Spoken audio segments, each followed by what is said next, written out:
ও রাব্বি আল্লাহ আমি অন্যায় বিরুদ্ধে বললে অন্যায়কারীরা পুলিশ নিয়ে এসে আমার নামে কে বিরুদ্ধে বললে অন্যায়কারীরা আমার দোকান ভেঙে দেবে।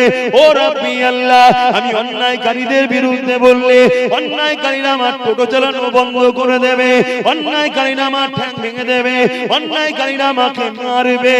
এ যুবকেরা তরুণেরা এটাই তো আল্লাহ পরীক্ষা তোমাকে নিচ্ছে। তুমি আমি যে বলি আল্লাহ তোমাকে ভালোবাসি, তুমি আমি যে বলি আল্লাহ তোমার জন্য জীবন দিতে পারবো, তুমি আমি যে বলি সব কিছুর আগে আল্লাহ ও রাসূল এই তোমাকে আমাকে আল্লাহ পরীক্ষা নেবে। পরীক্ষা যদি না বেলাল হুজুরকে নিত তাহলে আমরা বুঝাতাম কেমন করে আল্লাহ পাকের প্রেমিক যারা হয় তারা কেমন হয়, এই কথা আমরা বুঝাতাম কি করে।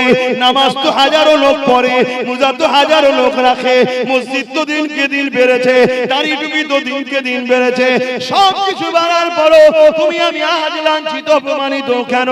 একটাই কারণ, যেটা সহজ কাজ ওখানে আমাদেরকে পাওয়া যায়, কিন্তু জঙ্গলকে পরিষ্কার করার সময় তোমাকে আমাকে পাওয়া যায় না। এ যুবকেরা তরুণেরা আমার নবী পাকের ইতিহাস শোনো। আল্লাহ নবী নবী দয়ার নবী 40 বছর বয়স যখন হলো নবী আমার নবুয়তের এলান করলে আনা মুহাম্মদ রাসূলুল্লাহ। দুনিয়া জালিমরা আমার নবী পাকের বিরুদ্ধে লেগে গেল। আমার নবী পাক কি করেছিল? তাদের বিরুদ্ধে সংগ্রাম করেছে, তাদের বিরুদ্ধে লড়াই করেছে। কেন লড়াই করেছে? আল্লাহ জমিনের উপরে অন্যায়কে বন্ধ করতে হবে, আল্লাহ জমিনের উপরে অত্যাচার বন্ধ করতে হবে, আল্লাহ সৃষ্টিকে বাঁচাতে হবে। এই লড়াই রাসূলুল্লাহ করতে লেগেছে। এই লড়াই রাসূলুল্লাহর দান্দা মুবারক শহীদ হয়েছে। এই লড়াই রাসূলুল্লাহ শরীরে খুন পর্যন্ত ঝরেছে। এই লড়াই রাসূলুল্লাহ তায়েফের জমিন অজ্ঞানে পড়েছিল। এ যুবকেরা তরুণেরা নামাজ পড়তে যাওয়ার জন্য নবী মার খাইনে, রোজা রাখতে যাওয়ার জন্য নবী মার খাইনে। নবী মার খেয়েছে অন্যায়কে বন্ধ করার জন্য। আর নামাজ নবী কবে এনেছে? নামাজ তো নবী এনেছে 610-এ। কবে জানেন? 570 খ্রিস্টাব্দে নবী দুনিয়ায় এসেছে। 40 বছর পর নবুয়তের ঘোষণা, তার মানে 610 থেকে 11 বছর নবী লড়াই করেছে। পৃথিবীর সমস্ত অন্যায় অত্যাচার জুলুম খুন খারাপি দাঙ্গা ফাসাদ রাহাজানি বন্ধ করে পৃথিবীর মানুষকে শান্তি দিয়েছে, আজাদ দিয়েছে। তারপরে 11 বছর পর 621 আমার রাসূল মেরাজে গেছে, মেরাজ থেকে নামাজ এনেছে। তাহলে নামাজ যেমন পড়তে হবে পড়েন, কিন্তু নামাজ পড়ে যদি কোনো জালিমের সঙ্গে সাবধান, মনে রাখবেন আমার আল্লাহ জালিমের সঙ্গে আপনার হাসর নাসর করবে। আর রাসূলুল্লাহর হাদিস, নামাজ পড়ো যদি কেউ জালিমদের সাথ দেয় আল্লাহ রাসূল বলছে সে ইসলাম থেকে বেরিয়ে যাবে। এবারে আমরা নবীকে ভালোবাসি কি ভালোবাসি না, এর প্রমাণটা কি করে বোঝা যাবে? এর প্রমাণটা বুঝতে গেলে আমার রাসূলুল্লাহর হাদিস শুনতে হবে। আল্লাহ নবী জানিয়ে দিল আমাকে কারা ভালোবাসে। নবী জানিয়ে দিলেন মান আহাব্বা সুন্নতি, যারা আমার সুন্নাতকে ভালোবাসে ফাকাদ আহাব্বানি, তারা আমি রাসূলুল্লাহ আমাকে ভালোবাসলো। আর আমাকে যারা ভালোবাসে কানা মাই ফিল জান্নাত, তারা আমি রাসূলুল্লাহ আমার সঙ্গে জান্নাতে যাবে। এ যুবকেরা তরুণেরা রাসূলুল্লাহ সুন্নাত কোনটা? নবী যেটা করেছে ওটাই হলো নবীর সুন্নাত। নামাজ ফরজ আল্লাহ পাক করেছে, কিন্তু নবী পাক নামাজ আদায় করেছে, এটাও রাসূলুল্লাহ সুন্নাত। আমাকে আপনাকে নামাজ পড়তে হবে, কিন্তু মনে রাখবে নামাজ হলো ব্যক্তি জীবনের আমল। আমি আপনি নামাজ পড়েছি, এটা আমার কল্যাণ আপনার কল্যাণ। যে নামাজ পড়েনি তার কোনো উপকার হবে? জোরে বলুন। যে নামাজ পড়েনি আমি পড়েছি, ও না পড়ার জন্য আমার কোনো ক্ষতি হবে না। এটা ব্যক্তিগত আমল। শুনছেন তো নাকি? আজ বুঝবেন না, আবার সমালোচনা হবে। এ নওজওয়ানেরা, কিন্তু যদি আমরা এই সমাজ থেকে নেশাকে বন্ধ করে দিই, কেন রাসূলুল্লাহ নেশার বিরুদ্ধে লড়াই করেছে, রাসূলুল্লাহ নেশাকে বন্ধ করে দিয়েছে, আমার রাসূলুল্লাহ এলান করে দিল, এ মানুষেরা শুনে রেখে দাও, মদ হারাম হয়ে গেছে, শরাব হারাম হয়ে গেছে। সাহাবা হুজুররা বলতে লেগেছে, ওই দিন দেখা যায় মক্কা মদিনার ট্রেনগুলো দিয়ে পানির মতো করে মদের স্রোত যেতে লেগেছে, তার মানে তারা সেদিন থেকে ছেড়ে দিতে লাগলো। এ যুবকেরা, তরুণেরা, আজ উম্মতে মুহাম্মাদি দাবি করি, আমার রাসূলুল্লাহর মিশন ছিল এই সমাজকে মদ মুক্ত করতে হবে। আজ কোটি কোটি টাকার মদ ব্যাপারী যারা রয়েছে, তারা ইসলামের বিরোধী করতে লেগেছে। কেননা ইসলাম যদি প্রতিষ্ঠিত হয়, ইসলাম যদি আরো বাড়ে, ইসলামের যদি প্রচার থাকে, ইসলাম মদের বিরুদ্ধে, ইসলাম নেশার বিরুদ্ধে, এই জন্য তারা ইসলামের বিরোধী করতে লেগেছে। কিন্তু ইসলাম মদের বিরোধী কেন করেছে?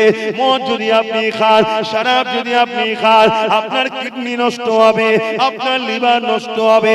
এই মদের কারণে দেখা যাচ্ছে সমাজে ক্রাইম বেশি হচ্ছে। 100টা যদি ক্রাইম হয়, 80 থেকে 85টা হলো মদের কারণে। 100টা যদি অ্যাক্সিডেন্ট হয়, 80 থেকে 85টা মদের কারণে। 100টা নারীর সংসার যদি তালাক দিবস পড়ে যায়, সংসারে যদি অশান্তি হয়, এর জন্য 80-85টা মদের কারণ। এ যুবকেরা, মদের কারণে সমাজ আজকে ধ্বংস হয়ে যাচ্ছে। উম্মতে মুহাম্মাদি, তোমার আমার দায়িত্ব হলো এই সমাজকে মদ মুক্ত করতে হবে। এই মদের কারণেতে আজ আমাদের কলকাতা তিলোত্তমা বোনটা আজ রেপ শুধু হয়েছে তা নয়, তাকে কি মর্মান্তিক ভাবে হত্যা করা হয়েছে, আজও তার বিচার হলো না। এ যুবকেরা, তরুণেরা, বাবেরা, এই মদকে বন্ধ করা উম্মতে মুহাম্মাদি তোমার আমার দায়িত্ব। দাঁড়িয়ে রাখা যেমন রাসূলুল্লাহ সুন্নাত রাখো, কিন্তু মনে রাখবে দাড়ি রাখার থেকে অনেক বড় সুন্নাত হলো মদ মুক্ত করার জন্য লড়াই করা।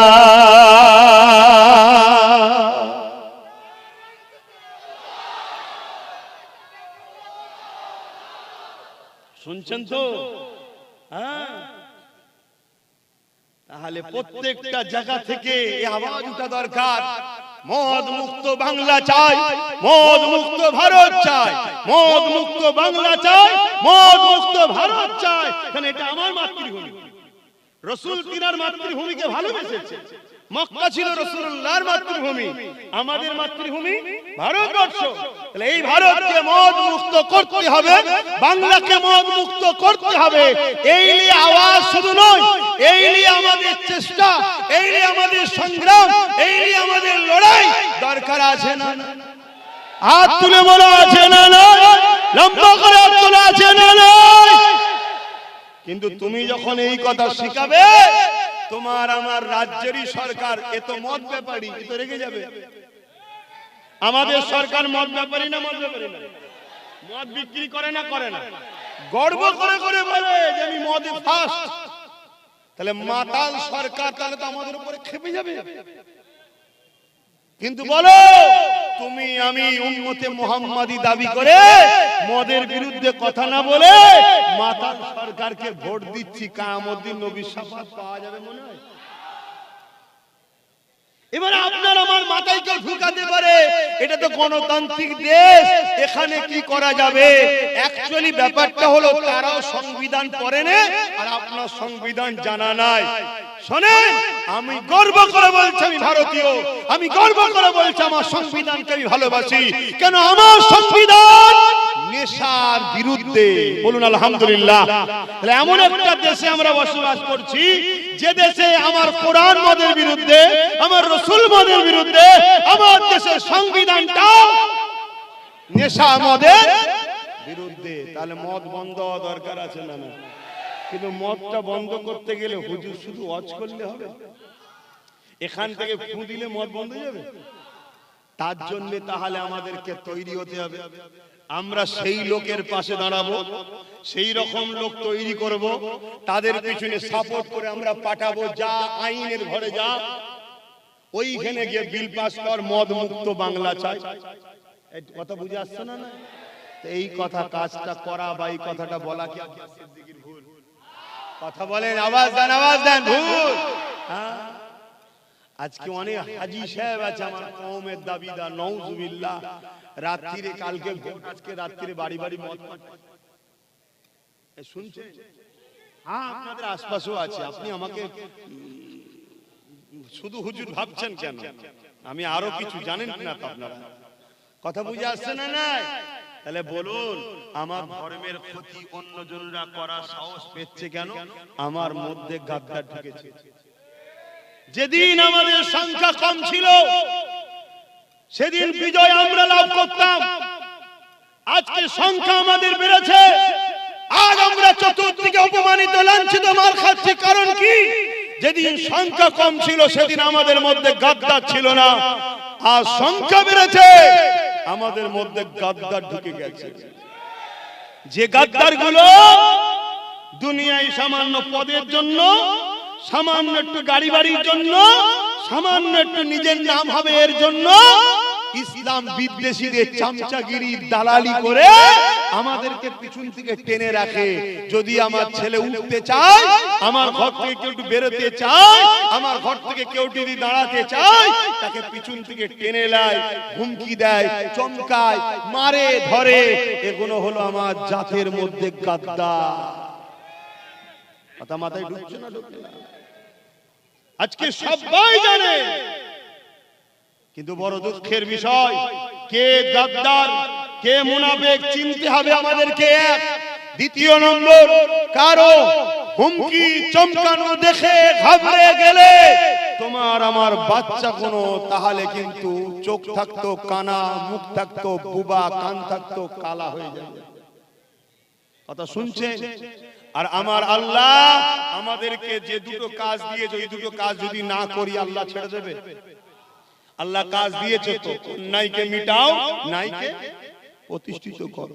অথচ ইসলাম নারীদের ঘরে কত সম্মান দিয়েছে আল্লাহ নবী জানিয়ে দিলে, কারো ঘরে যদি একটা কন্যা সন্তান হয়, দুটো কন্যা সন্তান হয়, এই দুটো সন্তানকে যদি তার বাপ লালন পালন করে বিবাহটা দিয়ে দিতে পারে, মনে বেজার যদি না হয়, কন্যা বলে অবহেলা না করে, খুশি মনে নিয়ে গিয়ে তাকে লালন পালন করে ওই দুই কন্যা যদি বিবাহ দিয়ে দিতে পারে, আল্লাহ রাসূল জানিয়ে দিয়েছে ওই দুই কন্যার আব্বাকে আমি রাসূলুল্লাহ শাফাআত করিব।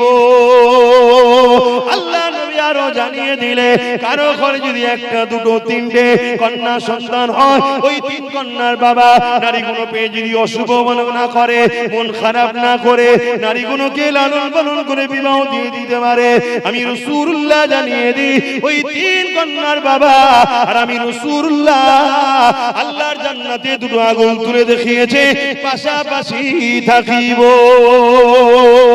এই কথা শুনে এক সাহাবী বলতে লাগলো, ইয়া রাসূলুল্লাহ, হাবিবাল্লাহ, আমার তো একটি মাত্র কন্যা, হুজুর আমি এই নিয়ামত থেকে বঞ্চিত হয়ে গেলাম। আল্লাহ নবী বললেন, সাহাবী রে, ওই কন্যাকে ভালোবাসো, লালন পালন করে বড় করে বিবাহ দিয়ে দাও। আমি রাসূলুল্লাহ বলি, তোমারও শাফাআত আমি নবী করব।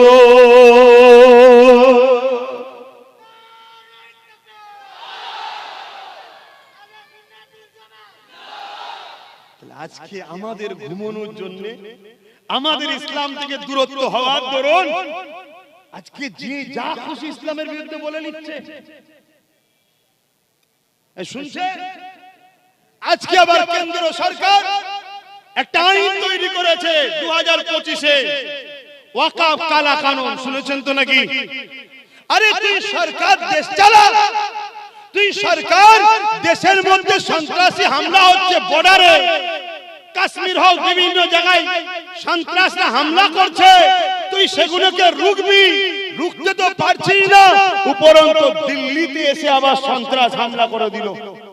এইগুলো তো দেশের সরকারের কাজ চালানো, ঠিক না বেঠিক? মানুষ কি করে রুজি পাবে, চাকরি পাবে, দেশের বেকারত্ব কি করে দূর হবে, এটা তো দেখা দরকার। কেন্দ্র সরকার এদিকে নাকাম, হেরে গেছে, পারছে না। দেশ দিনকে দিন গরিবের দিকে যাচ্ছে, জিডিপি ধ্বংস হয়ে যাচ্ছে, ডলারের নাম আকাশ ছোঁয়া, সেই জায়গায় আমার দেশের টাকা পতন হচ্ছে। এই সবকে চাপা দেওয়ার জন্য কেন্দ্র সরকার আইন তৈরি করছে, মসজিদ, মাদ্রাসা, কবরস্থান, ওয়াকফকে লুটবে। আইন করেছে না করেন? এজন্য বলে, আরে আমার মসজিদ আমি চালাবো, মন্দির হিন্দু চালাচ্ছে, গুরুদুয়ার শিখ পাঞ্জাবিরা চালাচ্ছে, খ্রিস্টানরা তাদের চাষ চালাচ্ছে। মসজিদের দায়িত্ব তো মুসলমানদের, মুসলমান চালাবে, মাদ্রাসা মুসলমান চালাবে, কবরস্থান মুসলমান দেখবে, খানকা মুসলমান দেখবে। কিন্তু না, আজ আমার কম এদের চামচাগিরি করে করে নিজের পায়ে না দাঁড়ানোর দরুন আজকে ওরা আইন তৈরি করছে কি 29 লক্ষ বিঘে জায়গা ভারতবর্ষে ওয়াকাফের আছে, সেই জায়গাকে আজকে সরকার লুটতে যাচ্ছে। অনেক জায়গার কবরস্থানকে ভেঙে বোল্ডুজার দিয়ে সমান করে সেখানে বড় বড় কোম্পানির হাতে তুলে দিয়েছে। তারা সিনেমা হল করবে, কি ফাংশনের জায়গা করবে, কি মদের জায়গা করবে। আজকে বলো জাতি, তোমার দাদুর কবরের উপরে ডিজে বাজছে, সেটা চাইছো? তোমার দাদুর কবরের উপরে পতিতালয় হোক, যেখানে মদের আলোর বলবে, নারীদের দেহ শোষণ করা হবে, এটা কি চাইছো? তুমি কি চাইছো তোমার মসজিদগুলোকে বুলডোজার দিয়ে ভেঙে দেওয়া হবে, বা ওই মসজিদকে সিনেমা হল তৈরি করা হবে, বা মদ খাবার আড্ডা তৈরি করা হবে? এটা কি উম্মত তুমি চাইছো? কিন্তু রুখবে কি করে? কি করে রুখবে? তাদের হাতে ক্ষমতা আছে, তারা আইন তৈরি করে দিয়েছে, দিয়ে আজকে দখল করছে। রাজ্য সরকার বলেছিল কোনো চিন্তা নেই, আমার থাকতে ওয়াকাফ হতে দেব না। সেই রাজ্য সরকারও আমাদের সঙ্গে বিশ্বাসঘাতক করেছে না করেন? এটা আওয়াজ দিয়ে বলুন, করেছে না করেন? তাহলে কেন্দ্র সরকার যেমন আমার দ্বীনের দুশমন, মসজিদ মাদ্রাসা কবরস্থানের দুশমন, রাজ্য সরকারও আমার দ্বীন মসজিদ মাদ্রাসা কবরস্থানের দুশমন না দুশমন? এবারে বলুন লড়বে কি করে দেবে? এদের হাতে আইন আছে, এদের হাতে প্রশাসন আছে, এদের হাতে পাওয়ার আছে, কি করবে এবারে? তুমি যদি বলো আমি কি আর করব, তাহলে জাহান্নামে যাওয়ার জন্য তৈরি হও, জাহান্নামে যাওয়ার জন্য তৈরি হও। তোমার হাতে আল্লাহ পাওয়ার দিয়েছিল, সেই পাওয়ারকে তুমি তাদের পিছনে খরচ করলে, যাদেরকে তোমার পাওয়ারে যারা ক্ষমতায় এসেছে তারাই তো তোমার দিনের দুশমন। তাহলে আল্লাহকে জবাব দিতে হবে না? আমার কথায় কষ্ট পেয়েছেন আপনারা? বেজার হচ্ছেন আপনারা? আমি 2008 আজ থেকে 8 বছর আগে থেকে বলছি যে মসজিদ যাচ্ছে, মাদ্রাসা যাচ্ছে, কবরস্থান যাচ্ছে, ঈদগাহ যাচ্ছে। একদল আলেম উলামা আমাকে কত ছোট বড় কথা বলেছে, অনেকে আমাকে নানা রকম কথা বলেছে, বিভাজন করছে, হ্যান করছে, ত্যান করছে, কত কি বলেছে। তারপর হঠাৎ করে অনেকে ওয়াকাফ নিয়ে হুড়োহুড়ি করলো, করার পর এখন সব ঠান্ডা কেন? ঠান্ডা কেন? মনে রেখে দেন, আল্লাহ ছাড় দিয়েছে, ছেড়ে দেয়নি। বাবরি মসজিদ আমাদের থেকে নিতে পারতো না যদি আমার জাতের মধ্যে গাদ্দাররা বিক্রি না করতো মসজিদকে। তো ওয়াকফ এদের ক্ষমতা নেই আমাদের থেকে ছিনিয়ে নিতে পারে। এই আইনটা তৈরি হওয়ার পিছনেও আমাদের মধ্যে গাদ্দাররা লুকিয়ে আছে এদের সাথে। আগামী দিন আল্লাহর ঘর মসজিদ মাদ্রাসাকে বাঁচাবার জন্য আমাদের ঘরে লড়াইয়ের দরকার আছে না? না? কারা জান মাল দিয়ে লড়াই করতে রাজি আছেন? হাত তুলে সাক্ষী দেন। হাত লম্বা করে তোলে, লম্বা করে হাত তুলে রাখেন। এবার একটু ডায়ে বায়ে দেখেন কেউ হাত তুলতে বাকি আছে কি, একটু দেখে নেন, দেখে নেন। কেন মুনাফিক চিনতে হবে, গাদ্দার চিনা দরকার। যে ওয়াকফের পক্ষে নয়, মসজিদ মাদ্রাসার পক্ষে নয়, তারা কি আমাদের হতে পারে? জোরে বলুন হতে পারে? যে ওয়াকফের পক্ষে, মসজিদ মাদ্রাসার পক্ষে, তারা আমাদের, ঠিক না বেটি? তাই আওয়াজ দিয়ে বলুন নারে তাকবীর, নারে দিবে দ্বীন ইসলাম, দ্বীন ইসলাম, কোরআন ও সুন্নাহ, কোরআন ও সুন্নাহ। ওয়াকফের দুশমনেরা, ওয়াকফের দুশমনেরা, ওয়াকফের দুশমনেরা, কেন্দ্রের জালিম সরকার মুর্দাবাদ, নারে তাকবীর। তাহলে বলুন এই লড়াই হবে না? হবে না। কিন্তু এই লড়াইয়ে হাতে লাঠি দরকার আছে না? না। লাঠি হিসেবে কাকে নেবে? হ্যাঁ, একটু মন দিয়ে শোনো, বলবো, অসুবিধা হচ্ছে না তো? আমি আব্বাস সিদ্দিকী ধর্ম প্রচার করি, ধর্মগুরু, দ্বীনের প্রচার করি। আমি আব্বাস সিদ্দিকী নলেজ টিভি চালাই, মাদ্রাসা চালাই। আপনি কি করেন? ইমামতি করেন। ইমামতি করে, আপনি ইমামতি করে, কিন্তু আমাদেরকে আপনারা মানেন না, মানেন না।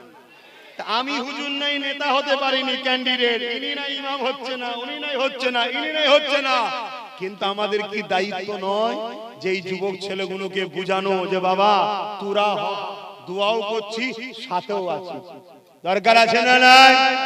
আজকে যখন কেন্দ্র সরকার মাদ্রাসা মসজিদের দুশমন, রাজ্য সরকারও দুশমন না, দুশমন নয়, এই দুজনের বিরুদ্ধে লড়াই করে আর একজন নবী বংশের আওলাদ যখন ওয়াকাফকে বাঁচাবার জন্য সুপ্রিম কোর্টে মামলা চালাচ্ছে, আজও যে তোমার কবরস্থান রক্ষায় আছে, ওই তার মামলা চলছে, তাই সুপ্রিম কোর্টে এখনো কেসটা আছে, তাই এখনো লড়াইয়ের জায়গা রয়েছে। এই জায়গায় দাঁড়িয়ে থেকে যে মসজিদ মাদ্রাসা ওয়াকাফের জন্য লড়ছে, একজন ধর্মগুরু হিসাবে, ধর্ম প্রচারক হিসাবে কওমের মানুষকে বলা দরকার, তার সাথ দেওয়া দরকার আছে না নয়? আওয়াজ যেমন আছে না নয়? তার নাম হলো নওশাদ সিদ্দিকী। আজকে সে লড়ছে ওয়াকাফের জন্য, আন্দোলন করতে গিয়ে তার ভালোবাসার মানুষগুলো জেলে গেছে, সে নিজেও জেলে গেছে, তাকে এই মমতা সরকার জেলে দিয়েছে। আজকে কেন্দ্র ও রাজ্য সরকার যখন মসজিদ মাদ্রাসার বিরুদ্ধে, সেই জায়গায় যখন নওশাদ লড়ছে ওয়াকাফের হয়ে, তার সাথ করা দিতে রাজি আছেন? হাত তুলে দেখান, হাত লম্বা করে তোলেন। এ আল্লাহকে সাক্ষী রেখে বলছে 5,000-এ বিক্রি হবেন না তো, 10,000-এ বিক্রি হবেন না তো, যদি হন কি খোদার গজবটা হবে সেটাও শুনে রাখেন। আল্লাহ তোমারে পড়বেন, আর একটা গজব হবে। কি গজব শুনবেন না?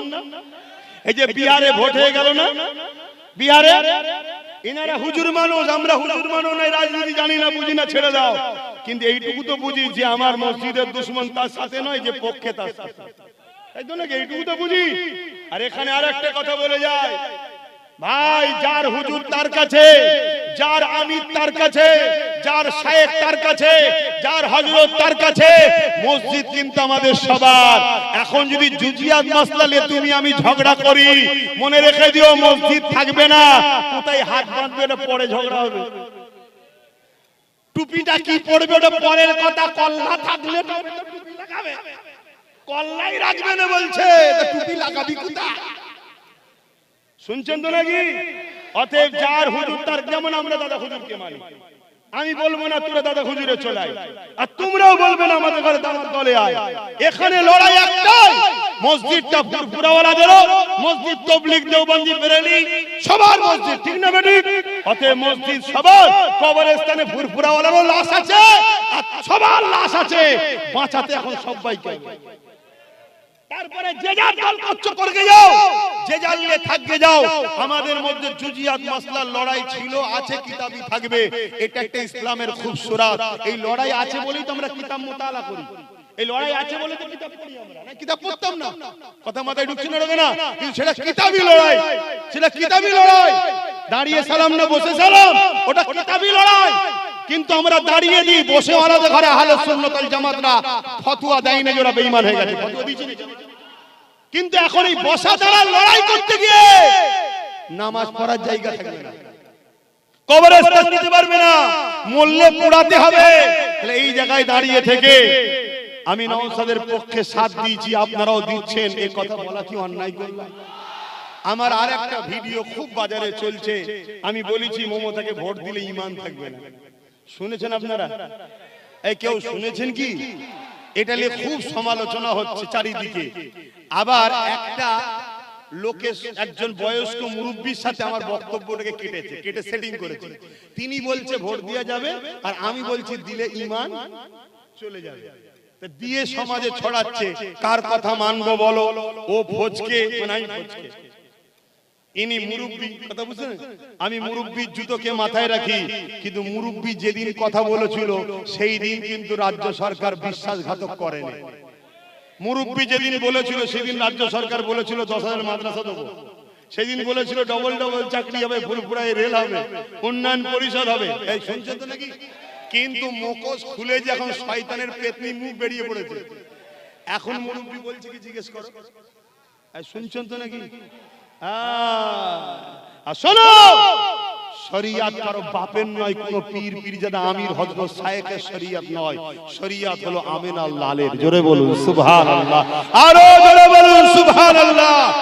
ইসলাম দাঁড়িয়ে আছে দুটো জিনিসের উপরে, কিতাবুল্লাহ আর হাবিবুল্লাহ। কিতাবুল্লাহ আর হাবিবুল্লাহ, এই দুটো থেকেই রস বার হয়েছে ইজমা ও কিয়াস। কথা বুঝে আসছে? কিতাবুল্লাহ আর হাবিবুল্লাহ ছাড়া কারো কথা ইসলামে চলবে না, মনে থাকবে তো নাকি? কিন্তু মুরব্বি যখন বলেছিল তখন তো আমরাও ভালোবেসেছিলাম। এই যে এখানে বসে আছে আজকে যারা বলছে যে না একে ভোট দেওয়া যাবে না, তারা এক সময় ভোট দিয়েছে। সত্যি করে বলুন, ভুল বলছি? দিয়েছে। তবে আমি এত ভিড় আমার ঘাড়ে পড়ে যাচ্ছিস কেন রে বাবা? মুরব্বি লোক আছে, শুনছেন তো নাকি? কথা বলতে না, একটু নামাজ হবে। তাহলে আমি কিন্তু কোনোদিন দিইনি, ভিন্ন কথা। কিন্তু কথা হচ্ছে আজকে ধরুন একজন মুসলমান এসে আপনাকে সালাম দিল, আপনি উত্তর দেবেন? এক কথা বলেন, কালকে যদি সেই ইসলাম ছেড়ে দেয়, সালাম দেয় আর উত্তর দেবেন না? তাহলে আজকে যখন সে বলেছিল ভালো কাজ করবো আর করবো, হিংসা করবো, হোটা করবো, আমরা সাথ দেবো, স্বাভাবিক। অন্যায় কি আছে রে বাবা? ভালো কথা ভালো বলতে হবে।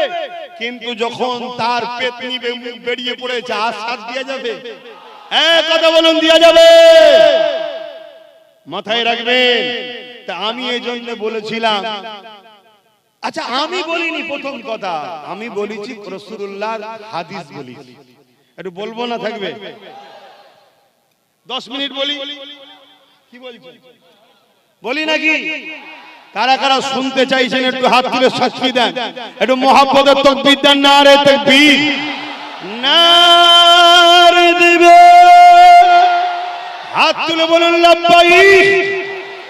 আপনারা বলবেন ইয়া রাসূলুল্লাহ, লাব্বাইক লাব্বাইক লাব্বাইক লাব্বাইক লাব্বাইক ইয়া রাসূলুল্লাহ। নারে দিবে, ভারতবর্ষ, পশ্চিম বাংলা, এটা আমাদের বাপের দেশ, কারো দয়াতে আমরা বেঁচে নাই। এটা আমাদের বাপ আদম আলাইহিস সালামের দেশ। জোরে বলুন সুবহানাল্লাহ। তো ভাইরা আমার একটু বলবো, অ্যাকচুয়ালি রাসূলুল্লাহর হাদিস বলেছি, আল্লাহ নবী বলছেন, মন দিয়ে শুনেন, মুসলিম শরীফ। হাদিসটা কোথায়? কিছু বলছেন নাকি? কিছু বলবেন? 8:30 নামাজ, ঠিক আছে, অনেক টাইম তখন 8:30।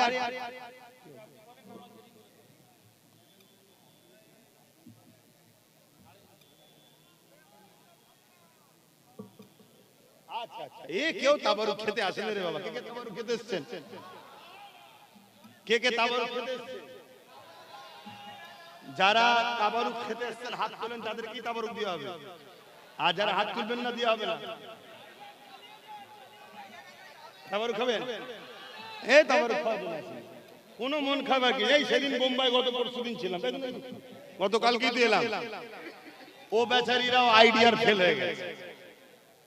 কথা বুঝে আসছে? মন খারাপ তো কেউ করে না, মন খারাপের ব্যাপার নেই। ও মোস্তফা জানে রহমতের গোলামকে দেখলেই এরা খুশি হয়ে যায়, আলহামদুলিল্লাহ। আর আমি তোমাদেরকেও বলে যাচ্ছি, নবীর গোলাম হও, নবীর গোলাম হও, নবীর গোলাম হও। নবীর গোলামের দাম বাড়ে, কমে না। জোরে বলুন সুবহানাল্লাহ। যেদিন বেলাল হুজুর ইদর উদর বিক্রি হয়েছিল, যেদিন মোহাম্মদ রসুল বেলালকে খরিদ করলেন, সেদিন বেলাল কাবার মাথায় উঠে আজান দিবারও পাওয়ার পেল। জোরে বলুন সুবহানাল্লাহ। আরে 850 বছর হয়ে গেল, হিন্দুস্তানের বাদশাহ গরিবে নওয়াজ 800 বছর হয়ে গেল দুনিয়া থেকে আখিরাতের রাস্তায় রওনা দিয়েছে। আজও তার শান দেখো, আজও তার বাদশাহী দেখো। নেতা কেতা, মুসলিম অমুসলিম, খেলোয়াড় থেকে শুরু করে কেউ বাদ দেয়নি। হাতটাকে আমার দেশের প্রধানমন্ত্রীও পার বছরে চাদর পাঠায়, বাবা তোফা পাঠালাম। একটাই কারণ, মোহাম্মদ রসুলের গোলাম ছিল। জোরে বলুন সুবহানাল্লাহ। বাকি সব জায়গায় দাম কমে যায়, বুড়ো হলে দাম কমে যায়, খেলোয়াড় পুরাতন হলে দাম কমে যায়, গায়ক বয়স হলে গাইতে পারে না, দাম কমে যায়। একমাত্র রাসূলুল্লাহর গোলামের দাম বাড়ে। যত আলেমরা পুরাতন হয়, যে আলেমরা নবীর গোলাম যত পুরাতন হয়, আগে হাতে মুসাফা করতে, এখন কদম মুসিও করে। কেন? নবীর গোলামের বয়স বাড়ছে, বয়স বাড়লে দাম বাড়বে। তোমাদেরকেও বলবো, একটা জায়গা যেখানে গোলামি করাটাও নসিবের ব্যাপার, সবার কপালে হয় না। তো যাক, আমি কি বলেছিলাম একটু বলে যাই। মিসকাত শরীফের হাদিস মন দিয়ে শুনবেন, আমার রাসূলুল্লাহর কথা বলছি। উম্মত, পাপ করেছো, গুনাহ করেছো, দাড়ি ছেড়েছো, প্যান্ট শার্ট পরেছো, সিনেমা দেখেছো, যাত্রায় গেছো, ফাংশনে গেছো, আরো ইত্যাদি ইত্যাদি আরো পাপ করে ফেলেছো, মদ খেয়েছো, জিনা করেছো, এখনো দরজা খোলা আছে, তওবা করো, আল্লাহ মাফ করবেন। জোরে বলুন সুবহানাল্লাহ। কিন্তু মনে রেখে দিও, রাসূলের দ্বীনের যদি দুশমন হও বা দুশমনের শক্তিশালী করো, মাফ নাই। তার দলিলটা শুনুন। আল্লাহ রাসূল বললেন, মুসলিম শরীফের হাদিস, অন্যায় দেখলে হাত দিয়ে রোকো। বলুন, অন্যায় দেখলে হাত দিয়ে রোকো। যদি হাতে রুখতে না পারো, মুখ দিয়ে প্রতিবাদ করো। যদি মুখ দিয়ে প্রতিবাদ করতে না পারো, অন্তর থেকে ঘৃণা করে দূরে সরে যাও। আর অন্তর থেকে ঘৃণা করে দূরে সরে যাওয়ার নমুনাটা রাসূল বলছেন, বড় দুর্বল ঈমান। ঈমান আছে কিন্তু দুর্বল। শুনছেন? এই ক্যাটাগরির প্রথম স্তরের ঈমান কি? অন্যায় দেখলে হাত দিয়ে রোকো। আমাদের আল্লাহ হাতে পাওয়ার দিয়েছে না দেয়নি? এজরে বলেন, আমরা যে কোনো সময় যে কোনো অন্যায়কারীকে চেঞ্জ করে দিতে পারি না, কিন্তু ঠিক জায়গায় যদি কাজে না লাগায়, আগামী দিন ওটা ওই পাওয়ারটা আল্লাহ কেড়ে নেবে না? জোরে বলুন। দুটো চোখ দিয়েছে আল্লাহ, দেখার পরেও যদি কানা হয়ে ঘোরো, এই চোখ আল্লাহ কেড়ে নিতে পারে না? তাহলে আল্লাহ একটা পাওয়ার দিয়েছে, সেই পাওয়ারকে কাজে লাগাচ্ছ না, তাহলে কেড়ে নিতে পারে না? জালিমের মাথায় বুদ্ধি দিবে, জালিম ডিভোটার করে দেবে। কথা মাথায় ঢুকছো? হ্যাঁ, বুঝো। যেমন বিগত কোন সরকার বলেছিল মাদ্রাসায় জঙ্গি তৈরি হয়, আমরা তার জবাব দিয়েছি না দিইনি? জোরে বলেন। হ্যাঁ, আমরা জবাব দিয়েছি, তাই আমাদেরকে ঘাবড়ে এখনো সম্মান করছে, ঠিক না? অতএব যে জুলুম করবে তাকে জবাব দিতে হবে। অন্যায় দেখলে হাত দিয়ে রোকো। যদি হাতে রুখতে না পারি, মুখ দিয়ে প্রতিবাদ করো। মুখ দিয়ে প্রতিবাদ করতে না পারে, অন্তর থেকে ঘৃণা করো। তা না করে কেউ যদি সেই জুলুমটাকে সাথ দেয়, তার ঈমান থাকবে? উদাহরণস্বরূপ, কেন্দ্র সরকার ওয়াকফ আইন করছে মসজিদ মাদ্রাসার পক্ষে না বিরুদ্ধে? এটা অন্যায় না অন্যায় নয়? তাহলে এর বিরুদ্ধে হাত দিয়ে লড়তে হবে না? যদি হাতে ক্ষমতা না থাকে, মুখ দিয়ে প্রতিবাদের দরকার আছে না নাই?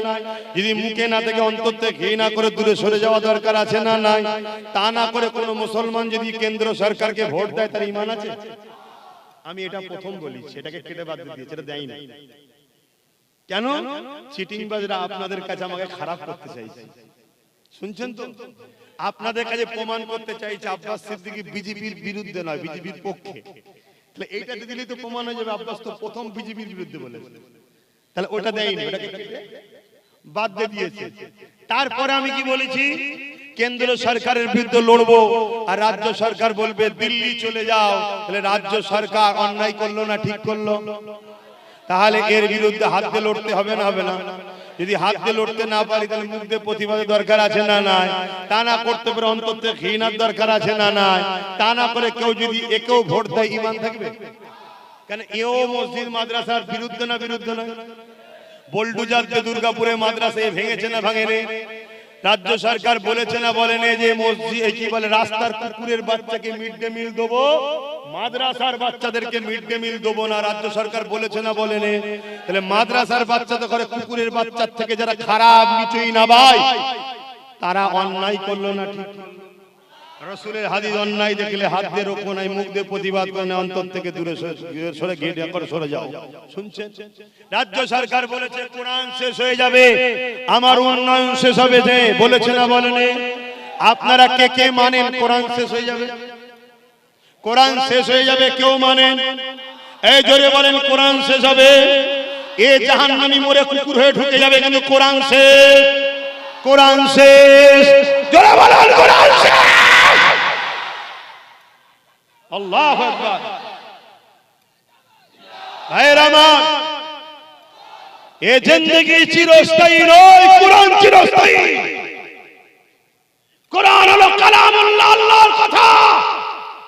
সেই আল্লাহর কথাকে যে শেষ হয়ে যাবে বলে, তাকে ক্ষমা চাইতে হবে। যদি ক্ষমা না চায়, তাকে যে সাপোর্ট করবে সে বেঈমান হয়ে যাবে, ঠিক না বেটা? আমি এই কথা বলি। আমি ভুল করেছি? তুমি মুসলমান দাবি করে মুনাফিক। তোমার মতো গাদ্দারদের জন্য আজকে আমার জাত মার খাচ্ছে। তোমাদের মধ্যে গাদ্দারদের জন্য আজকে ইমামদের সম্মান নাই। তোমাদের মতো গাদ্দারদের জন্য আজকে আমার কওমের বেটিদের ইজ্জত বাঁচছে না। শুনছেন না? শুনেন। আমি এত কিছু বলেছি, বলার পরও আবার কি বলেছি, কেউ যদি মনে করে যে সবই বুঝলাম, বিজেপিকে রুখতে গেলে রাজ্য সরকারকে দরকার, এটাই তো রাজ্য সরকারের মাথা মানে আমাদের মাথায় ঢুকিয়ে দিয়েছে।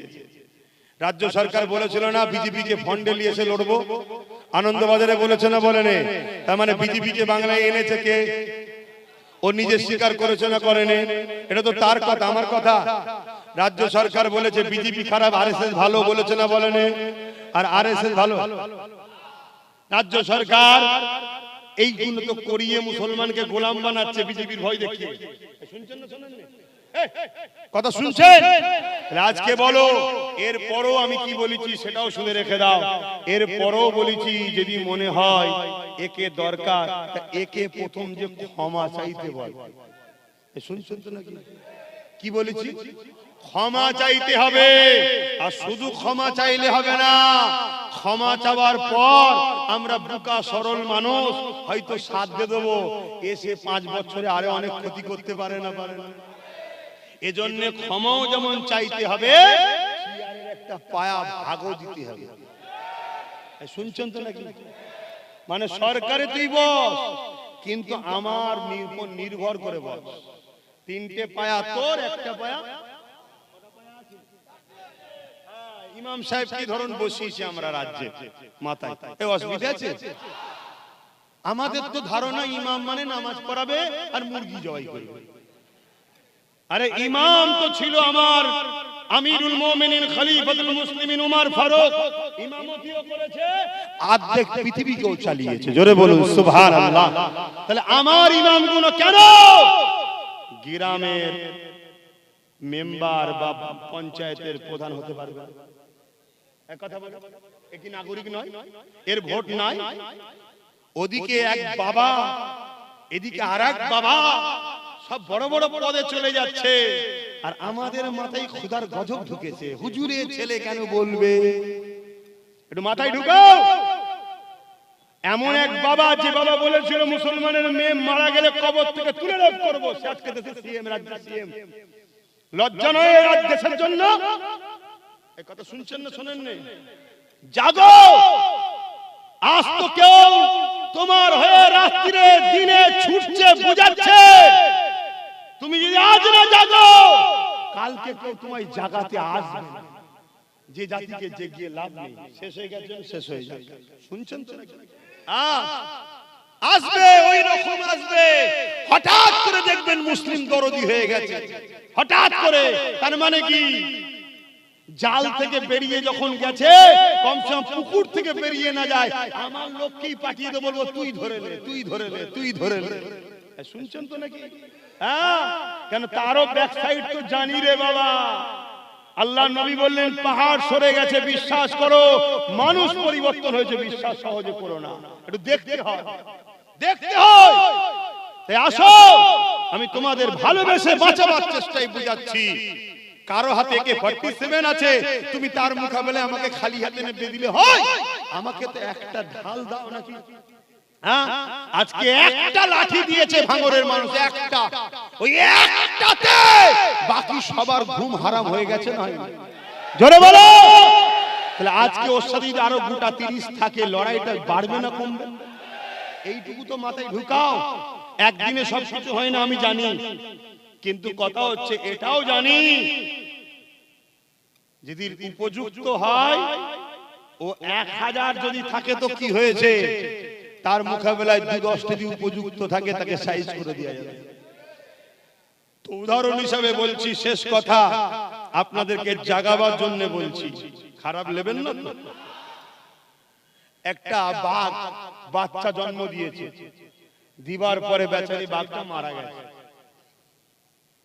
বাঘের বাচ্চাটা কোথায় যাবে, এদিক ওদিক করতে করতে জঙ্গল থেকে বেরিয়ে পড়েছে, আর জঙ্গলের পাশে একটা ছাগল তার বাচ্চাকে লালন পালন করছিল। ওই বাঘটা এখন ওই ছাগলের পালে ঢুকে গেছে, তার সাথে সাথে ঘরে চলে গেছে। ছাগল বাচ্চাগুলো তার মায়ের বাটে দুধ খায়, বাঘ বাচ্চাটাও খায়। এইভাবে বড় হচ্ছে বড় হচ্ছে বড় হচ্ছে বড় হচ্ছে। আর ছাগল বাচ্চাদের বড় হলে কি হয়? শিং দিয়ে গুঁতোয়। কথা বুঝে আসছে? এটা উদাহরণ দিয়ে বুঝাচ্ছে। এই শিং দিয়ে শুধু বাঘ বাচ্চাটাকে গুঁতোয়, আর বাঘ বাচ্চা শুধু বলে আমার দ্বারা গজা করে তোকে সাইজ করব। এই বাঘের কোনোদিন শিং হবে? ও সিংহের অপেক্ষায় আছে। খুব কথাটাকে মিলাবে আপনাদের সাথে। তো সেই জায়গাতে একদিন এখন ওই ছাগল, ধাড়ি ছাগল তার বাচ্চাগুলোকে লালন পালন করে ঘুরছে, ঘাস খাওয়াচ্ছে, আর বাঘ বাচ্চাটাও ঘাস খেচ্ছে আর ঘুরছে। দূর থেকে একটা বাঘ দেখেছে, জঙ্গলের হিংস্র বড় বাঘ দেখে বলছি কি দেখছি আমি, এতগুলো ছাগলের সাথে একটা বাঘ আবার ঘাস খেচ্ছে না ছাগলকে, এ কি ব্যাপার? বাঘ একটা হুঙ্কার মেরেছে। হুঙ্কার মারলে ছাগলের বাচ্চাগুলো কি করবে ভাই? ছুটছে। আর এই বাঘ বাচ্চাটা কি করছে? ইও ছুটছে। তখন বাঘটা ছুটে এসে থামিয়েছে। যখন থামিয়েছে এ ভয়ে কাঁপছে বাঘ বাচ্চাটা, তখন ইও জন হয়ে গেছে। এ এত জন যে থামিয়ে ওকে ফেলে ফেলবে, কারণ জন বয়স তারও শক্তিশালী, উঠবার বুড়ো হতে যাচ্ছে। দাঁড় করিয়েছে। এই তুই ছুটছিস কেন, কাঁদছিস কেন? বলছে না আমায় ছেড়ে দেন, আমায় ছেড়ে দেন। তখন এই জঙ্গলের বাঘ বুঝতে পেরেছে এর হাকিকতটা জানে না কে। একে নিয়ে গিয়ে বলছে চ নদীতে পানি খাবি, চ। সারা জীবন বাটিতে পানি খেয়েছে, ও কেন বলছে নদীতে যা। ছাগল কোথায় পানি খায়? তো কিছুতেই যাবে না। আর জঙ্গলের বাঘ হুঙ্কার দিচ্ছে মেরে ফেলবো চ। যেই জঙ্গলে নদীতে গিয়ে মুখটা দিয়েছে, আর পানিতে কি দেখছে ভাই বলুন? নিজের চেহারাটাকে দেখছে, আর দেখছে আর ভাবছে যে আমায় তাড়া মারছে, আমি তো হুবহু তার মতো দেখতে, তার থেকেও আমার শক্তি বেশি, ও আমায় হুঙ্কার দিচ্ছে। আর ওর হুঙ্কারে সব ছাগলগুলো পালালো। এতদিন আমি গুঁতো খেচ্ছিলাম, ব্যাপারটা কি? এর ঘরটা কেটে গেছে, এর পানি খাইনি, উঠেই একটা আকাশ মুখে একটা মেরেছে গর্জন। মারতেই ওই বাঘ বুঝতে পেরে গেছে যাক আমি সাকসেসফুল। শুনছেন? তখন ও বলছে শোন, ঘাস খাওয়া তোর কাজ নয়, আর গুঁতনো তোর কাজ নয়, থাবা মারা তোর কাজ। মাফ করবেন, আমি কাউকে কিছু ছোট করছি না, বড় করছি না, শুধু আপনাদেরকে বুঝাবার জন্য উদাহরণ দিচ্ছি। আপনারাও কারো কারো পাল্লাই পড়ে ছাগল বাচ্চাদের সঙ্গে থেকে এই ছাগল বাচ্চা টাইপের হয়ে গেছে। কথা বুঝে আসছে? এজন্য আমি আপনাদেরকে জাগাতে এসেছি। আপনারা হলেন সালাউদ্দিন আইবির উত্তরসূরি, আপনারা হলেন খালিদ বিন ওলীদের উত্তরসূরি, আপনারা হলেন মোহাম্মদ বিন কাসেমের উত্তরসূরি, আপনারা আশফাকুল্লাহ খানের উত্তরসূরি, হাফেজ তিতুমীরের উত্তরসূরি। আমরা ব্রিটিশদের ঘরে ভয় পাইনি, আর ব্রিটিশদের চামচাদের ঘরে কেন ভয় খাচ্ছেন? ওটাও জাগাও, একবার গর্জন মারো। আচ্ছা আচ্ছা ছাগলের বাচ্চা সব গায়েব হয়ে যাবে, ঠিক না বেঠি? জোরে বলো ঠিক না বেঠি? আল্লাহু আকবার। অতএব ডায়ে নয়, বায়ে নয়, সামনে নয়, পিছনে নয়, একটাই মকসদ তৈরি করো। ভাই বলে মানেন তো? ছেলে বলে মানেন তো? একটাই মকসদ তৈরি করো। কোনো কিছু বুঝি না। নবী ঘরের ছেলে দাদা পীরের আওলাদ যখন নেবেছে দেশ সেবা করতে, রাজ্য মাস সেবা করতে, সর্বধর্মের গরিবের হয়ে কথা বলছে না বলেনি? ও কি মসজিদ মাদ্রাসা দেখিয়ে রাজনীতি করছে? ও ধর্মলে রাজনীতি করছে। রাজনীতি ধর্মলে মোদি করে আর মমতা করে। ও মন্দির বানাচ্ছে, ও বানাচ্ছে। উপরন্ত ওর থেকে ভয়ানক কাজ এ করেছে কি? প্রসাদ খাইয়েছে রেশনের দ্বারা। এই প্রসাদ খেলে ঈমান থাকবে? প্রসাদটা আমার অন্য ভাইদের কাছে পছন্দের, আমাদের কাছে তো পছন্দ নয়। যেমন গরুর গোশত আমাদের পছন্দ, অন্য ভাইদের কাছে পছন্দ। তাহলে তাকে কি আমার উচিত হবে নুকি খাওয়ানো? তাহলে এত বড় অন্যায় করেছে না করেনি? তাহলে বলুন এরা আমাদেরকে মুশরিক বানাতে চায় না, চায় না? তাহলে ভাবতে হবে এরা কারা। এই জায়গায় দাঁড়িয়ে থেকে একটা কথা আমাকে সাক্ষী দিও। আমার অন্যান্য সিলসিলা, অন্যান্য জামাত টামাত অনেক ভাই আছে, আমি আবার বলছি, তোমার সঙ্গে আমার যদি কিছু মতনৈক্য থাকে, নওশাদ তো কোনোদিন মাইক ধরে কারো বিরুদ্ধে বলেনি। কি ভুল বলছি? আজ অমুসলিম বিপদে পড়লে তার পাশেও যাচ্ছে, সবার পাশে যাচ্ছে।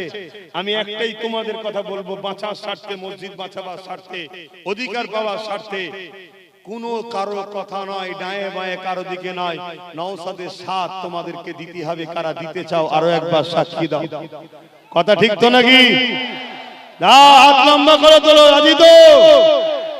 এখন কারো মাথায় ঢুকছে না তো হুজুর এই সর্বনাশ, আপনি জলসায় এসে হিসাব করছেন কেন? মাথায় ঢুকছে? যদি ঢোকে ওষুধ আছে আমার কাছে। মাথায় ঢুকছে? যদি কারো মাথায় ঢোকে তাকে আগে ডিউটি দিচ্ছি। মমতাকে যে বলকে যাও, মোদিকে যে বলকে যাও যে রাজনীতি করছো তো ধর্মের পিছনে লেগেছো কেন? আগে ওদেরকে যে বলো, যখন রাজনীতির নেতারা আমার মসজিদে হাত দেবে, রাজনীতির নেতারা আমার কবরস্থান মাদ্রাসা ঈদগাহে হাত দেবে, রাজনীতির নেতারা যখন আমার ওয়াকফে হাত দেবে, তখন আলেম উলামা পীর পীরজাদাদের দায়িত্ব তাদের রাজনীতিতে হাত দেওয়া। তবেই তারা চিৎকার চেঁচামেচি করবে যে হুজুর মানুষ, মৌলভী সাহেব মানুষ এখানে কেন?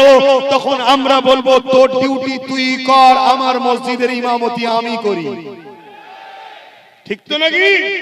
অতএব তুমি তোমার জায়গা অতিক্রম করে, রেড জোন ওভারটেক করে, তোমার সীমানা ওভারটেক করে আমার ধর্মে যখন হস্তক্ষেপ করেছো, আমার মতো পীর পীরজাদা মুফতি মাওলানা আমির হযরত সাহেব সবার উচিত জাতিকে জাগানো দরকার আছে না নাই? লক্ষ লক্ষ লোক নিয়ে, হাজার হাজার লোক নিয়ে, কোটি কোটি লোক নিয়ে বড় বড় জনসভা করে কোন মুসলমান যদি, কোন পীর যদি, কোন আমির যদি, কোন শায়েখ যদি আজকে ওয়াকফের বিরুদ্ধে না কথা, ওয়াকফের পক্ষে দাঁড়িয়ে জালিমদের বিরুদ্ধে যদি জাতিকে না সজাগ করে, তাহলে জানতে বাধ্য হব এরা ধর্মের নামে ইসলামের কলঙ্ক ছাড়া অন্য কিছু নয়। ঠিক না বেঠিক? কেন মসজিদ তো সবার, মাদ্রাসা তো সবার। কমসে কম মসজিদ মাদ্রাসা দুশমনদের বিরুদ্ধে তো বলো। আমি শেষ করছি তার আগে একটা ছোট্ট কথা। তোমাদের 10 জন এক জায়গায় হয়েছে, ধরো এই 10 জন এক জায়গায় থাকা শক্তি বেশি না কম? এই শক্তিটাকে টুকরো করার জন্য নতুন নতুন আরো দল খুলে দেওয়া হবে, যে মুসলমান না এক হয়ে যায়। কেন? আজ নওশাদের পিছনে শুধু মুসলমান নয়, আদিবাসীরা আছে, দলিতরা আছে, মতুয়ারা আছে, তারা সবাই নওশাদ খান ভালোবাসছে না বাসে না? তাহলে অনেকে তো ভাবছে নওশাদ যে জায়গায় যাচ্ছে, যদি এরা সম্পূর্ণ সাথ দিয়ে দেয় তো আগামী দিন তো একদিন বাংলার ক্ষমতায়। এই কথা বুঝছেন না? বুঝেন না? এই জন্য চাইবে টুকরো করে দাও, টুকরো করে দাও। আর টুকরো যদি হই, নওশাদের কিছু ক্ষতি নয়, ক্ষতি কাদের? ভাবতে হবে, ভাবো ভাবো। এবং প্রত্যেকটা দলের যারা নেতৃত্ব দিচ্ছেন, ধর্মীয় ইমাম, আলেম, আমির, শায়েখ, হযরত, আপনারা আমার সঙ্গে যদি কথা নাও বলতে চান, নওশাদের সঙ্গে কথা বলুন। ডেট দরকার হয় আমি করিয়ে দেবো, কথা বলুন। আপনারা ডাইরেক্ট কথা বলুন, আপনাদের কি প্রয়োজন আছে, কি লাগবে, কি আছে, কি চাইছেন, কথা বলুন। কথা বুঝে আসছে না? না কেন? আমরা যদি এক না হয়, আগামী দিন আমাদের মসজিদের চিহ্ন মিটিয়ে দেবে, মাদ্রাসা মিটিয়ে দেবে, এদের টার্গেট ইসলামকে মুছে দেবো। কথা বুঝে আসছে না? না এই জন্য কথা কোনো বললাম, কেউ কথা কষ্ট পেলেন, কেউ ব্যথা পেলেন? কথা মাথায় ঢুকছে? আজকে এই জমিনের উপরে কোটি কোটি ইতিম কাঁদছে, এই জমিনের উপরে কোটি কোটি বিধবার ইজ্জতকে লুটা হচ্ছে, এই জমিনের উপরে কোটি কোটি নারী অবহেলিত হচ্ছে। বলুন, ওই ইতিমগুলো, ওই বিধবাগুলো, ওই নারীগুলো, সে হিন্দু হোক, আদিবাসী হোক, সাঁওতাল হোক, খ্রিস্টান হোক, আর যেই হোক, সে কি তোমার আমার আল্লাহর সৃষ্টি নয়? তুমি আল্লাহর সৃষ্টিকে যদি ভালোবাসো, তবেই তো আল্লাহর রহমত তুমি পাবে। নামাজ তোমার আমার উপকার আছে, ব্যক্তি জীবনের কল্যাণ। রোজা তোমার আমার উপকার। যেমন মোবাইলে ভাইরাল ঢোকে, সারা 11 মাস খাওয়ার পরে সারা বছর খেয়ে শরীরে অনেক ব্যাড ব্যাকটেরিয়া ঢোকে, ব্যাড ভাইরাল ঢোকে, সেই গুণকে বাইর করার জন্য, শরীরকে আপডেট সুস্থ করার জন্য যেমন অ্যান্টিভাইরাস মারতে হয়, রোজা হলো আমাদের জন্য 1 মাস অ্যান্টিভাইরাস। আল্লাহ মেরে পুরো শরীরকে আপডেট করে ফ্রেশ আবার নতুন করে পাঠিয়ে দেয়। সরে বলুন সুবহানাল্লাহ। তাহলে রোজা তো আমাদের উপকার, কিন্তু রোজা রেখেছো, সমাজের কি উপকার হয়েছে? কথা বলছেন? আচ্ছা, আমি রোজা রাখলে যদি কেউ না রাখে তার উপকার হবে? তার শরীরে চাঙ্গা হবে? এটা যে রাখবে তার কল্যাণ, যে রাখবে তার উপকার। সমাজের কি উপকার হয়েছে বলো? কিন্তু এই সমাজ থেকে যদি ঘুষকে মুক্ত করা যেত, এই সমাজের হাজার হাজার বাপ আছে, মা আছে, গরিব মানুষ, ছেলেটা মেধাযুক্ত, তার পিছনে জমি জায়গা খরচ বিক্রি করে তাকে পড়িয়েছে, স্বপ্ন আমার বাচ্চা বড় হবে, চাকরি পাবে, উপযুক্ত জায়গায় যাবে, আমরা দাঁড়িয়ে যাব, তার স্বপ্ন চুরমার হয়ে যাচ্ছে এই ঘুষের কারণে। অনুপযুক্ত লোক চাকরি পাচ্ছে, অনুপযুক্ত লোক ডাক্তার হচ্ছে, অনুপযুক্ত লোক বিভিন্ন হসপিটালে সুযোগ পেয়ে যাচ্ছে, অনুপযুক্ত লোক সুযোগ পাওয়ার দরুন আপনি যখন চিকিৎসার জন্য যাচ্ছেন তখন আপনার অ্যাপেন্ডিসাইড অপারেশনের নামে কিডনিকে কেটে বিক্রিও করা হচ্ছে। কথা শুনুন, ভাবেন হুজুর এসেছে নামাজের কথা বলবে, এইটাই তো মরণ দশা হয়েছে, এইটাই মরণ দশা হয়েছে। এদের মাথায় হুজুর আসবে, নামাজ রোজা পড়বে, লাখটা বোতল থেকে ফুদেবে চলে যাবে। এসব কথা বুঝাবে কেন? পুরো পৃথিবীর বুকেই তোমাকে আখিরাতের কল্যাণ লুকিয়ে আছে। এই দুনিয়ায় তোমাকে এই বিষয়টার উপর নজর দিতে হবে। আল্লাহ নবী এই দুনিয়ার দুর্নীতিকে মিটিয়েছে, আল্লাহ নবী ঘুষ মুক্ত সমাজ করেছে, আর আজকে ঘুষ ছাড়া একটা পদে লাগানো যাচ্ছে না। আর ঘুষ এমন একটা মারাত্মক বিমার, এমন একটা মারাত্মক পাপ, এই ঘুষ যে সমাজে চলে ওই সমাজে আল্লাহ এমন মহামারী ব্যাধি পাঠায় যার ওষুধ সমাজ খুঁজে পায় না। শুনছেন তো? আপনি বলবেন আমি তো দিই না, আমি খাই না। না, আপনি দেন না, আপনি খান না, তো কি হয়েছে? এই সমাজে ঘুষ থাকলে ওই বিমারের শিকার আপনি হবেন। আমি আবার কি করলাম রে বাবা? না, সিস্টেম এমনই, শুধু অন্যায় করলে শাস্তি তা নয়, অন্যায় দেখে চুপ যারা থাকে তাদেরকেও আল্লাহ শাস্তি দেবে। আপনি জানেন হযরত নবী লূত আলাইহিস সালাম আল্লাহ বলেছিলেন ৮০,০০০ লোক মারবো, তার মধ্যে থেকে ৪০,০০০ লোক ভালো, ৪০,০০০ লোক খারাপ। হযরত নবী লূত আলাইহিস সালাম বললেন, আল্লাহ খারাপ লোকগুলো শাস্তি পাওয়ার যোগ্য, শাস্তি দেন, ভালো লোকগুলোকে কেন মারবেন? আল্লাহ পাক বললেন, খারাপ লোকগুলোকে ভালো লোকগুলো রোখে না কেন, ওই জন্য ওদেরকেও মেরে দেব। শুনছেন বাপজানেরা? তাহলে আপনি আমি অন্যায় করিনি কি? আপনি অন্যায় করেন না, আমি করেছি, আপনি চুপ থাকলে আল্লাহ আপনাকেও মারবে, আমাকেও মারবে। কেন? আপনাকে আল্লাহ দুটো কাজ দিয়েছে, অন্যায় মিটাও, অন্যায় মিটাও, এটা কাজ। আর আজকে তুমি আমি খামোশ হয়ে যাওয়ার দরুন, তুমি আমি আল্লাহ রাসূল থেকে সরে যাওয়ার দরুন, তুমি আমি গান ফাংশন যাত্রা দুনিয়ার বিভিন্ন লোভ লালসায় জড়িয়ে থাকার দরুন আজকে জালিমরা মাথা তুলেছে। কখনো আমার বোরখা ধরে টানছে, কখনো কোন বোনের মুখে হিজাব থাকলে, নেকাব থাকলে, বিহারের একজন সিএম হওয়ার পরও সে নেকাবটা ধরে আমার বোনের টানছে। দেখছেন তো? জোরে বলুন। এটা থেকে দেশ অধিকার দিয়েছে, সংবিধান অধিকার দিয়েছে। কেউ পুরো ঢেকে রাখতেও পারে, কেউ পুরো খুলেও থাকতে পারে, দেশ থেকে অধিকার দিয়েছে। আমরা সবাই রাজ্যের দেশের মধ্যে আছি, কিন্তু একটা রাজ্যের সিএম সে একজনের মুখের কাপড় ধরে, নেকাব ধরে টানছে। এটা ভাবতে হবে জাতিকে। তোমার আমার ঘুমিয়ে থাকার দরুন তোমার আমার বোনের মুখের কাপড়কে প্রকাশ্যে একটা রাজ্যের সিএম ধরে টানছে, তাহলে আগামী দিনটা কি ভয়ানক দিন আসতে চলেছে। তুমি আমি জাগো। তোমার আমার বাংলাতেও অনেক স্কুলে হিজাব করে যাওয়ার দরুন তোমার আমার বোনকে স্কুলে ঢুকতে দেওয়া হচ্ছে না। তোমার আমার বোনকে তারা উলঙ্গ দেখতে চাইছে, তারা তোমার আমার বোনকে কোরআন সুন্নাহ বিরোধী দেখতে চাইছে। তাহলে একদিকে কোরআন সুন্নাহ মানতে গেলে স্কুলে ঢুকতে পারবে না, আর স্কুলে ঢুকলে জান্নাতে যেতে পারবে না।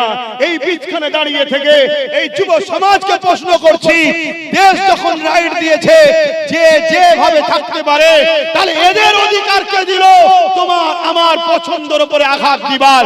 একটাই কারণ, তুমি আমি ঘুমোচ্ছি তাই এরা এই অধিকারটা পেয়েছে।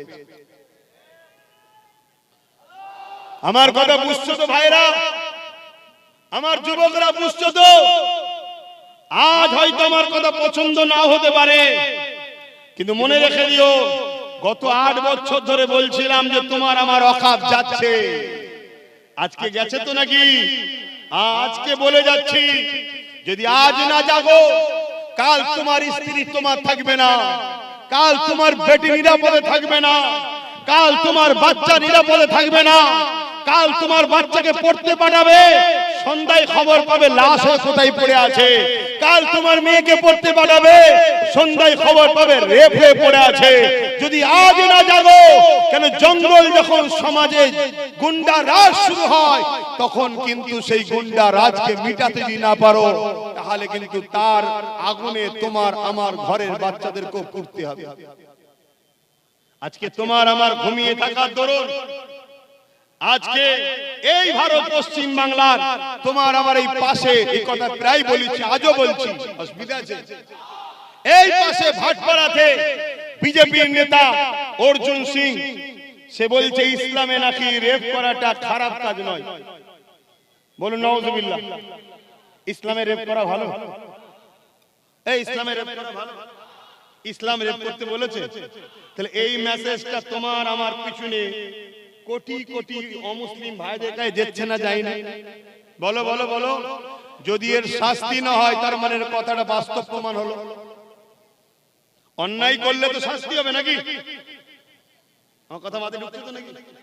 তাহলে কালকে তুমি যখন কোন জায়গায় খেলালে, কোন মুসলিম এলাকায় ঢুকবে, অমুসলিম এলাকায় ঢুকবে, কেরা নাই মুসলমান, ওদের মাথায় ঢুকবে এদের রেপ করা ভালো কাজ, এই এলাকায় খবর দেখবি নাই, মেরে মেরে মেরেই ফেলবে।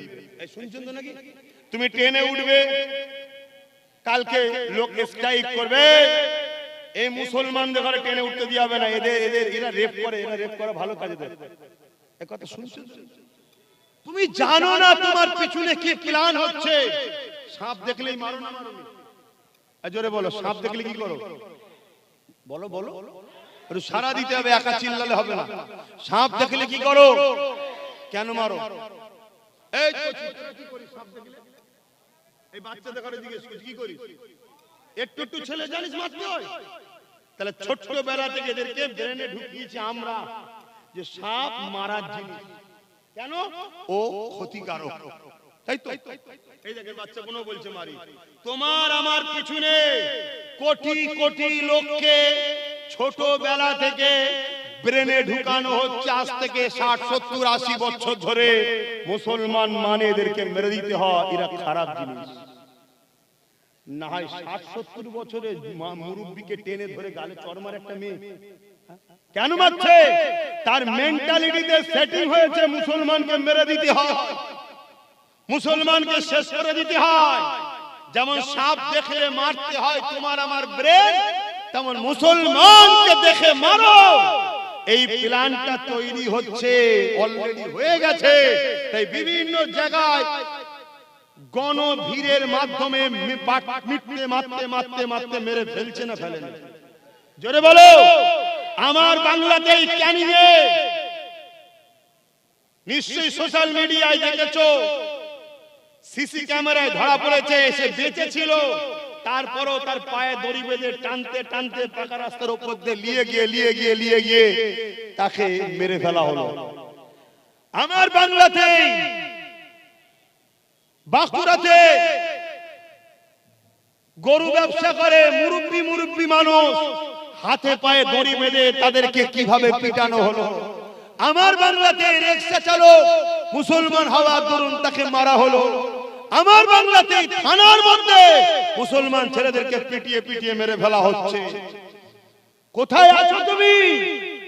তাই বারবার বুঝিয়েছি, আজও বুঝাচ্ছি, এর জন্য দোষী যারা মারছে শুধু তারা নয়, তোমার আমার গাফলতি, তোমার আমার ঘুমিয়ে থাকা, তোমার আমার সজাগ না হওয়াটার জন্য দোষী। আমার কথায় একমত হতে পারছো তো নাকি? হোম মন দিয়ে শোনো, বুঝার চেষ্টা করো। আজকে অর্জুন সিং বলছে ইসলামে নাকি রেপ করাটা খারাপ কাজ নয়। ওর শেষ শাস্তি হয়েছে, ওর জেল হয়েছে। সরকার কে রয়েছে? ওদের পক্ষে না বিরুদ্ধে? জোরে বলো। সরকার তো বলছে আমি বিজেপির বিরুদ্ধে।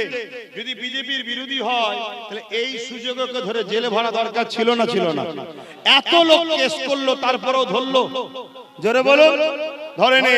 অথচ নওশাদ সিদ্দিকীকে সরকার 42 দিন জেল খাটালো না? কারণ কি? দাড়িওয়ালা টুপিওয়ালা নেতা হবি? দাড়িওয়ালা টুপিওয়ালা নেতা হবি কি রে? যেমন আজকে সরকার বলছে ঘুগনি বিক্রি করে খা, এটা এমনি বলে, অ্যাকচুয়ালি বুঝাতে চেয়েছে অন্য জিনিস। তোরা আবার নেতা হবে কি রে? তোরা তো ঘুগনি বিক্রি করে খাওয়ালো, তোরা তো নিচুই বসালো। তাদের ঘরে ছেলে একটা বড় হচ্ছে, নেতা হতে যাচ্ছে, সমাজকে চালাবে বলছে, দেশকে চালাবে বলছে, রাজ্যকে চালাবে বলছে, তাকে ধরে 42 দিন ভরে রাখতে পারলো, তার কিছুই দোষ নেই, কোনো প্রমাণই হলো না দোষ। কোর্ট থেকে তাকে জামিন করে দিয়ে খালাস করে দেওয়া হলো। কিন্তু আজকে এত বড় একটা ধর্মের বিষয়ে সংবিধান বিরোধী একটা ভারতবর্ষের দ্বিতীয় বৃহত্তম ধর্ম মান্যওয়ালাদের মানুষ মুসলমান ইসলাম এবং পশ্চিম বাংলায় মুসলমানরা যার সাথে, তারাই পশ্চিম বাংলার মসনদে বসে তাদের ধর্মের বিরুদ্ধে বিজেপির নেতা এত বড় কথা বললো, আমাদের রাজ্য সরকার তার বিরুদ্ধে কোনো ব্যবস্থা নিয়েছে? আর অথচ ওয়াকফ নিয়ে যাও একটা আন্দোলন করতে, জামান মসজিদ ভাঙতে দিচ্ছি না, দেবো না, কেন্দ্রের কালা সরকার মানছি না, মানবো না, মুদি হাটাও, দেশ বাঁচাও, অমনি দেখবেন মমতার পুলিশ তুলে যাবে। আরে আমি মোদির বিরুদ্ধে বলছি, তুলে যাচ্ছিস কেন? বলছেন না ওটা আমার দাদা হয়। শুধু বুকা আমরা রয়ে গেলাম, বাকি সবাই চালাক হয়ে গেছে, সবাই যে যার ঘর গুছিয়ে নিয়েছে, শুধু বোকা আমরা রয়ে গেলাম। আর এই বোকা এই জন্য হয়ে গেলাম কেন আমাদের কাছে আল্লাহ ও রাসূলের আগে এদের ঘরে প্রাধান্য দিয়ে ফেলেছি। এজন্য আল্লাহ ও রাসূল আমাদের থেকে মুখ ফিরিয়ে নিচ্ছে। কথা মাথায় ঢুকছে? এজন্য বুঝুন এখনো সময় আছে। ইসলাম নারীদেরকে মর্যাদা দিয়েছে না দেয়নি? আমি তো চ্যালেঞ্জের সাথে বলছি, ইসলাম নারীদেরকে এত মর্যাদা দিয়েছে, ইসলামের মোকাবেলা যদি কেউ করতে চাও, একজন কেউ আসো, এসে বলো যে ইসলামের থেকে বেশি নারীদের মর্যাদা আমি দিয়েছি, আমরা দিয়েছি, দেখো। ইসলাম নারীকে এত মর্যাদা দিয়েছে, ইসলাম বলছে কেউ যদি নারীকে রেপ করে তাকে গলা পর্যন্ত পুঁতে পাথর মারতে মারতে মেরে ফেলো। কেন? নারী হলো মায়ের জাত, যে পুরুষ মায়ের জাতকে সম্মান করতে জানে না, ও মানবরূপী পশু, পাগলা হয়ে গেছে, ওর বেঁচে থাকার এই সমাজে অধিকার নাই। এর নাম হলো ইসলাম। জোরে বলুন সুবহানাল্লাহ, আরো জোরে বলুন সুবহানাল্লাহ। আর যারা ইসলামের নামে মিথ্যাচার করছে, তাদের দলে অনেক রেপিস্ট নেতা আছে, আর তাকে যারা ধরছে না, রাজ্য সরকারও রেপিস্টদের বাঁচাবার জন্য সুপ্রিম কোর্টে কেস চালাচ্ছে। জানেন আপনারা? এই জানেন? এই কথা বলছেন আপনি না? মনে হলো হুজুর সব ঠিক আছে, এই সরকারের বিরুদ্ধে বলছেন কেন? এটা মনে হচ্ছে নাকি? সরকারের বিরুদ্ধে যদি বললে অসুবিধা হয়, তাহলে কোরআন শরীফ থেকে ফেরাউনের পাঠকে বাদ দিতে হবে, নমরুদের পাঠকে বাদ দিতে হবে। নাউজুবিল্লাহ। ফেরাউন, নমরুদ এগুলো সব রাজনীতির নেতা ছিল না? ছিল না? তাহলে তাদের বিরুদ্ধে তো বলা যাবে না? ও তাদের বিরুদ্ধে খুব বলে। কিছু মৌলী সাহেব আছে ক্যাঁ ক্যাঁ করে চিল্লাই ফেরাউনের বিরুদ্ধে, বলছি তো মরে গেছে, কিছু করতে পারবে না, এগুলো জেন্ত ফেরাউন, এদের বিরুদ্ধে বলিসনি, কেস হয়ে যাবে। বলতে তো এদের বিরুদ্ধেই হবে, তবেই তো কোরআন শিখিয়েছে আমাদের ঘরে। কোরআন তো আমাদের জন্য রাস্তা দেখাচ্ছে যে আগে এই ঘটনা ঘটেছে, আবার এজিদ আসবে, তোমরা যদি হোসাইনি হও এজিদের সাথ দিও না। আবার নমরুদ আসবে, তোমরা যদি ইব্রাহিমের সন্তান হও নমরুদের সাথ দিও না। আবার ফেরাউন আসবে, তোমরা যদি মুসাকে ভালোবাসো তাহলে ফেরাউনের সাথ দিও না। এই তো কথা। অনছেন তো ওই মুসলমানটা ততদিন পর্যন্ত ইমানদার হতে পারবে না যতদিন পর্যন্ত সে সবকিছু থেকে রসুলকে বেশি না। জোরে বলুন। মুসলমান আলাদা জিনিস আর ইমানদার মুসলমান আলাদা জিনিস। আমার কথাগুলো মন দিয়ে একটু শুনবেন। এসেছেন যখন কষ্ট করে, আর 1.5 ঘন্টা আমাকে সময় দেন, তাও অতক্ষণ মনে হবে না। শুনছেন? তাহলে মুসলমান সবাই যখনই কোনো বাচ্চা জন্মগ্রহণ করে, ফিতরাতের দিক দিয়ে মুসলমান হয়েই আসে। যারা উলামা ভাই আছে তারা ভালোভাবে জানে, এটা শুনে রাখেন। আজকে প্রত্যেকটা শিশু যখন জন্ম হয়, ফিতরাতের দিক দিয়ে মুসলমান হয়ে জন্ম হয়। মুসলমান তো সবাই। কিন্তু মুসলমানের মধ্যে তিনটে কোয়ালিটিতে ভাগ হয়ে যায়। এক নম্বর মুসলমান ইমানদার মুমিন মুসলমান, দ্বিতীয় কোয়ালিটি মুনাফিক মুসলমান, তৃতীয় গায়ের মুসলমান। মুসলমান সবাই শুনছেন তো নাকি? মুমিন মুসলমানকে যে মুসলমান দুনিয়ায় এসে এই অন্তরে একটা স্ট্যাম্প লাগায়, ওই স্ট্যাম্পটা কি? লা ইলাহা ইল্লাল্লাহ মুহাম্মাদুর রাসূলুল্লাহ, আল্লাহ के सिवा दूसरा कोई माबूद ही नहीं, अल्लाह के सिवा दूसरा कोई माबूद ही नहीं, একমাত্র মালিক মাবুদ হলেন একজন আল্লাহ। এটা এখান থেকে বিশ্বাস করে নিওয়া। দ্বিতীয় নম্বর হলো মুহাম্মদ রাসূলুল্লাহকে রাসূল জেনে জানের থেকে বেশি ভালোবেসে আদবের সঙ্গে এখান থেকে মেনে নেওয়া। এই স্ট্যাম্পটা যে লাগায় সে জান্নাতে যাবার ভিসা পেল।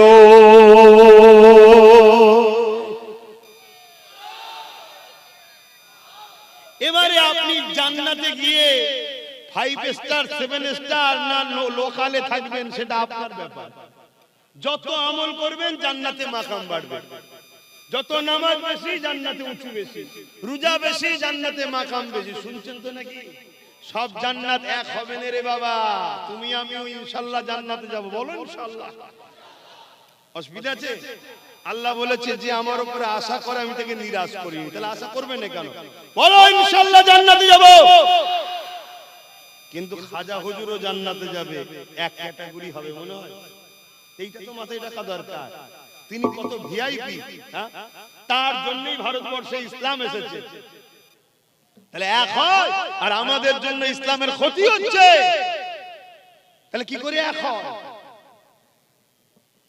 কিন্তু জান্নাত যেতে গেলে দুনিয়ার এক দেশ থেকে আরেক দেশে যেতে গেলে ভিসা লাগে না লাগে না?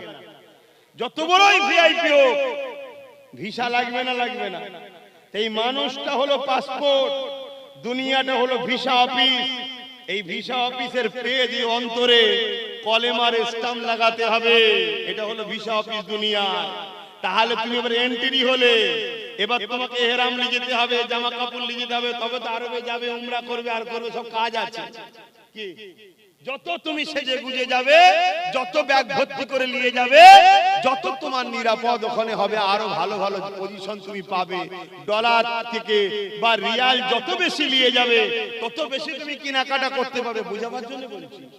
দুনিয়ায় ঈমান আনার পরে যত ভালো কাজ করবে, নামাজ রোজা দাড়ি টুপি হজ যাকাত দান খায়রাত, যত ভালো কাজ করবে তত তোমার জান্নাতে মাকাম বাড়বে। কিন্তু জান্নাত যেতে গেলে প্রথম কি লাগবে? ঈমান। ঈমান ঈমান ঈমান কি? নবীর প্রেম ও আদব। কথা বুঝে আসছে? এখন আমার শেষ কথা, একটুখানি সালাম দেবো। সালাম দেবো, আমরা দাঁড়িয়ে দিই। কেউ যদি বসে দেয় তার বিরুদ্ধে আমরা ফতোয়া দিই না। শুনছেন তো নাকি? এটা প্রেমের ব্যাপার, এটা মসলার ব্যাপার নয়। ইয়া নবী